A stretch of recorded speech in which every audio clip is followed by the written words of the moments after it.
क्या आपको भी लगता है कि आप नज़र दोष से पीड़ित हैं? बड़े लंबे समय से आप अपने व्यवसाय में, अपने पर्सनल लाइफ में जो करना चाह रहे हैं, वैसा नहीं कर पा रहे और आपको भी अब ये लगने लगा है, जो आपके जानकार ने किसी ने कहा कि शायद आप नज़र दोष से पीड़ित हैं, आप काफ़ी मेधावी हैं, काफ़ी एफर्ट्स कर रहे हैं, लेकिन अगर आप आगे नहीं बढ़ पा रहे, तो हो सकता है कि किसी ने आपके आसपास के या किसी बाहरी व्यक्ति ने आप पर कोई टोना टोटका कर दिया, आपको नज़र लगा दी है, तभी आप लाइफ में आगे नहीं बढ़ पा रहे। तो कैसे इसे घर बैठकर ही देखा जा सकता है कि ऐसा हुआ है या नहीं हुआ है और क्या इसका समाधान हो सकता है, इस वीडियो में इसकी चर्चा करेंगे। नमस्कार, मैं राजेश्वर सिंह बटियाल आपका अपने YouTube channel astro by Rajeshwar पे स्वागत करता हूँ। तो बात कर रहे थे नज़र दोष की। अब इसे कैसे चेक किया जाए? जब भी आपको ये लगेगा तो आप देखिए कि आपका व्यवहार जो है वो आपके आसपास के कुछ लोग, देखिए घर के लोग अगर कहते हैं कि आपका व्यवहार बदल गया तो हमें समझ नहीं आता, लेकिन अगर आपके बहुत ही फास्ट फ्रेंड्स अगर आप कहें कि आजकल आप गुस्सा ज़्यादा करने लगे हैं, आप जैसा पहले थे वैसा आप नहीं रहे हैं, तो आप मान के चलिए कि इस वक्त हो सकता है आप पर किसी ने नज़र दोष करा हो। मतलब आपकी पर्सनैलिटी और कैसे बदलती है, हमारी जो फिजिकल बॉडी है, फिजिकल बॉडी, मेंटल, इमोशनल और स्पिरिचुअल, अगर ये बैलेंस है तो आदमी बिल्कुल ठीक रहता है। थोड़ा बहुत गुस्सा करता है, सामान्य की बात है, हमारे जितने भी, चाहे हम गुस्सा करते हैं, चाहे हमारी इमोशंस है, वो बड़ी सामान्य सी बात है। लेकिन जब भी ये चीज़ बढ़ जाती है, इसका मतलब आपकी जो ऑरा है उसके साथ किसी ने कोई खिलवाड़ करा है, आपके इमोशंस के साथ जो है वो कोई इमोशनल बॉडी के साथ कुछ हिट हुआ है, तो आपके इमोशंस अब आपके कंट्रोल पर नहीं है। जब आपकी फिजिकल बॉडी पर हिट हुआ है तो आपकी बॉडी जो है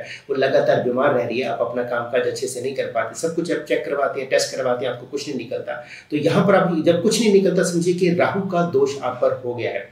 अब एक तरीका तो यह है कि आप कुंडली का वाचन करवा सकते हैं। जब भी राहु का अंतर्दशा चलती है या फिर राहु का गोचर पर आप पर, लगन पर या आपके लग्नेश पर प्रभाव होता है, तब आप मानकर चलते हैं कि उस पर नजर दोष की संभावना पहले की अपेक्षा बढ़ जाती है। भले आदमी कितना भी अच्छा हो, लेकिन अच्छे से अच्छा इंसान जो है, अच्छी स्ट्रॉन्ग पर्सनैलिटी वाला भी कभी ना कभी इसकी चपेटे में आ जाता है, क्योंकि जितना पर्सन सामने वाला मेधावी होता है, उस पर उसके साथ जलने वाले लोग भी उतने ही बली होते हैं और उतना ही बड़ा वो ब्लैक मैजिक करवाने की कोशिश करते हैं। कैसे इसको देखा जाए? एक तो पहली बात मैंने कर दी कि आपका व्यवहार आपसे बदलेगा, तो ये आप मान के चलिए। दूसरा, आपकी बॉडी पर निशान पड़ेंगे, काला निशान, गहरा नीला निशान या खरोच के निशान। अगर वो निशान हमारी जानकारी में पड़े, कभी चोट लगती है तो हमें नीला निशान पड़ जाता है, तो कोई बड़ी बात नहीं, उसमें कोई दिक्कत वाली बात नहीं। लेकिन अगर एक दो बार ऐसा हो रहा है कि निशान पड़ रहा है और हमें पता नहीं चल रहा, तब तो आप ये मानकर चलिए कि किसी ने आप पर ब्लैक मैजिक या नजर दोष जो है वो कर दिया है। अगर निशान थोड़ी देर के लिए पड़ते हैं तो इसका मतलब उसकी जो इंटेंसिटी है, उसकी जो स्ट्रेंथ है वो कम है। लेकिन अगर ये लंबे समय तक निशान पड़ते हैं और यदा कदा ये निशान पड़ रहे हैं, तो इसका मतलब आप मान कर चलिए कि आप पर किसी ने बड़े लेवल पर ब्लैक मैजिक जो है वो कर दिया है। तो जितना उसका स्ट्रेंथ होगा ब्लैक मैजिक का, उतना ही आपको उसको ट्रीट करने में समय लगेगा।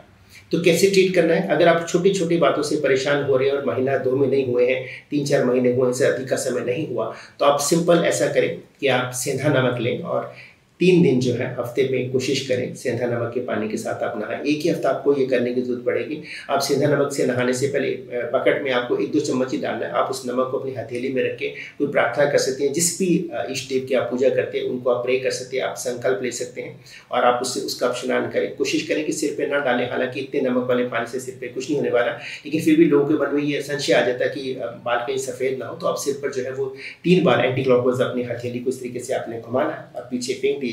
सिर्फ 3 मिनट के लिए करना है। उस दिन आपने साबुन वगैरह नहीं लगाना। हफ्ते में 3 दिन करने की कोशिश करें और एक ही हफ्ते के बाद आप पाएंगे कि किसी भी तरह का मैलेफिक इम्पैक्ट जो है अब आप पर कम हो गया है।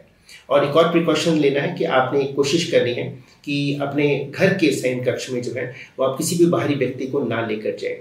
काला कपड़ा और गहरा नीला कपड़ा आपने नहीं पहनना, स्पेशली इनर्स और शर्ट। जेंट्स के पास ज़्यादा ऑप्शन नहीं होता तो वो लोअर पहन सकते हैं, लेकिन महिलाएं जो है वो बिल्कुल भी कोई भी कपड़ा ना पहने, क्योंकि उनके वैसे भी लेडीज़ जो है वो इससे ज़्यादा जो है नज़र दोष में जो महिलाएं हैं वो ज़्यादा पीड़ित होती हैं। तो वो किसी भी तरह का ब्लैक या डीप ब्लू कलर आपने नहीं पहना। जब आप इसमें से निकल जाते हैं तो यदा कदा आप इसको पहन सकते हैं। उसके बाद जो तामसिक भोजन है उससे भी आप दूर रहें। अंडा, नॉन वेज, ड्रिंक, स्मोक जो है, ये सब जो है वो राहु को स्ट्रेंथन करने का काम करते हैं। स्पेशली जो अशुद्ध धुआं है, स्मोकिंग, वो राहु को स्ट्रेंथन करने का काम करते हैं। तो जब भी आप पर किस तरह का मैलेफिक इफेक्ट होता है तो आप मान के चलिए कि राहु का दोष आप पर जो है वो भी चल रहा है। तो एक तरफ आप ट्रीटमेंट कर रहे हैं, दूसरी तरफ अगर आप इन चीज़ों में से इन्वॉल्व रहते हैं तो इसका आपको जो है जितना लाभ मिलना था उतना लाभ फिर आपको नहीं मिल पाता है। तो ये तो हो गया कि आपने अगर थोड़े समय से आप जो है इससे प्रभावित हैं तो आपको क्या करना है। अब अगर आपको लगता है कि कई साल हो गए, 2 साल 3 साल हो गए, आपके घर में संतान नहीं हो रही, आपने सारे टेस्ट करवा लिए, तो इसका मतलब कि आपका जो मैलेफिक इम्पैक्ट है किसी ने ऐसा करा है कि कोख ही बांधी है या कुछ ऐसा करा है कि आपकी शादी ही ना हो, तो ऐसे में क्या करें, आपने 3 किलो सेंधा नमक लेना है और 100 ग्राम 150 ग्राम आपकी बॉडी वेट पर डिपेंड करता है। अगर 50 किलो के आसपास है तो 100 ग्राम कॉफ़ी चलेगा। अगर ज़्यादा है, सामान्य से ज़्यादा है, 60-70 kg है जो से ज़्यादा है, तो आप 150 ग्राम 200 ग्राम कॉफ़ी ले सकते हैं। आपने ये सभी सामान को एक पैकेट पे रखना है। जो पूजा का सामान है, जहाँ पर आप पूजा सामग्री रखते हैं या मंदिर है, उसके आसपास किसी स्टूल के ऊपर इस सामान को आपने रखना है। कोशिश करें कि आपके घर में जो डोमेस्टिक हेल्प के लिए आते हैं वो इस सामान को ना छू पाएं। आप सुबह शाम पूजा करते हैं, अगर नहीं करते थोड़ा स्टार्ट करें और पूजा के दौरान आप प्रे कर सकते हैं अपने इष्ट देव से कि इस जो वस्तु है, नमक और कॉफ़ी का जो सामान है, उसको आप स्ट्रेंथन कर उसको आप चार्ज करें कि 7 दिन के बाद आपने इसका जो स्नान करना है तो किसी भी तरह का मैलेफिक इम्पैक्ट आपकी बॉडी पर जो पड़ा हुआ है वो उससे दूर हो जाए। 7 दिन करने के बाद आप 6 दिन करने के बाद 7वें दिन या 7 दिन करने के बाद 8वें दिन आपने छुट्टी वाले दिन आपने इसका स्नान करना है। और ये ध्यान रहे कि उस दिन आपने घर के बाहर नहीं जाना।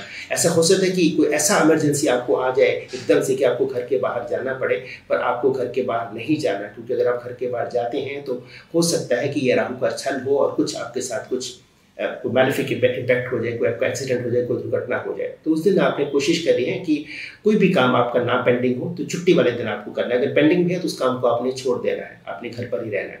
मॉर्निंग के टाइम पे आपने करना है, कोशिश करें कि पिन ड्रॉप साइलेंस हो, क्योंकि जब आप स्नान करेंगे तो आपने जो साउंड है उसका ख्याल रखना है। तो ऐसे अगर आज के टाइम मिड नवंबर है तो अगर देखें तो 4 से 5 का समय आप ये पिक कर सकते हैं। घर के सारे सदस्य अगर सोए हो तो ज़्यादा अच्छा है कि किसी भी तरह का कोई शोर ना हो। ठीक है, आपने इस सामान को जो है वो बकेट में डालना, हाफ बकेट में डालें, उसे अच्छे से खोलें। पूरी बकेट में अगर डाल देंगे तो वो घुलेगा नहीं। उसके बाद आप अपना गर्म पानी से बकेट को, जैसा भी आप पानी से स्नान करते हैं, गर्म ठंडा मैटर नहीं करता, उसे आप भर लें। ठीक है, आप अपने साथ एक पैरेलल बकेट भी रखें, क्योंकि नहाने के बाद अगर आपको फील आता है कि आपको दूसरे प्लेन वाटर से नहाना है तभी नहाना। अगर आपको फील नहीं आता है, अनईजी फील नहीं होता, तो आपको दूसरे प्लेन वाटर से नहीं नहाना है। अब पुराना धुला हुआ टॉवल को अपने पास रख सकते हैं। आपने अगेन पाँव से स्टार्ट करना है, धीरे धीरे करके आपने पूरी शरीर पर करना है। सिर पर जैसे मैंने पहले बताया कि आपको 3 बार एंटी क्लॉकवाइज घुमाकर उसको पीछे फेंकना है। इस दौरान आपने क्या गौर करना है कि किसी भी तरह को साउंड तो नहीं आता। जैसे किसी ने कोई दरवाजा खोला है, लेकिन घर में सारे लोग सो चुके हैं, तो किसी ने कोई दरवाजा खोला है, या एकदम से आप देखते हैं कि आपके बॉडी में गली के कुत्ते वगैरह कोई शोर नहीं करते, लेकिन अचानक से किसी बिल्लियों के लड़ने की आवाज़ या कुत्तों के लड़ने की आवाज़ आती है। कुछ ऐसा साउंड जो आपने पहले ना सुना हो, आपको असामान्य लगे, उस दौरान आपने थोड़ा सा इसका ख्याल रखना है। इसे रखना है कि आपको कितने बात करने इस पर तय होगा। अगर सब कुछ बहुत कंफर्टेबल रहता है, एक ही बात से आपका ठीक हो जाएगा। लेकिन अगर ये नहीं होता है तो 2 या 3 बात वो आपको अपना जो व्यवहार है, जहाँ आसपास के लोग हैं, वो आपको गाइड कर देंगे, आपको बता देंगे कि आप में परिवर्तन है। खुद को भी ये लगना शुरू होता है। उस दिन नहाने के बाद फिर आपने उससे पहले, आप अगर अकेले रहते हैं तो आप चाय कॉफ़ी बना लें पहले, या फ्रूट साथ काट लें। अगर घर में कोई और है तो उनको आप नहाने के बाद आप अपना माथा वगैरह टेकें और अपने बेड पर आराम से बैठें। आप पढ़ने का कोई काम कर सकते हैं, आप आराम कर सकते हैं, सो सकते हैं। बस ये प्रिकॉशन लेना है कि आपने घर के बाहर उस दिन नहीं जाना है। मेरा ये वीडियो आपको कैसा लगा, और ऐसे और वीडियो देखने के लिए आप मेरे चैनल को लाइक करें, सब्सक्राइब करें, शेयर जरूर करें। धन्यवाद, नमस्कार।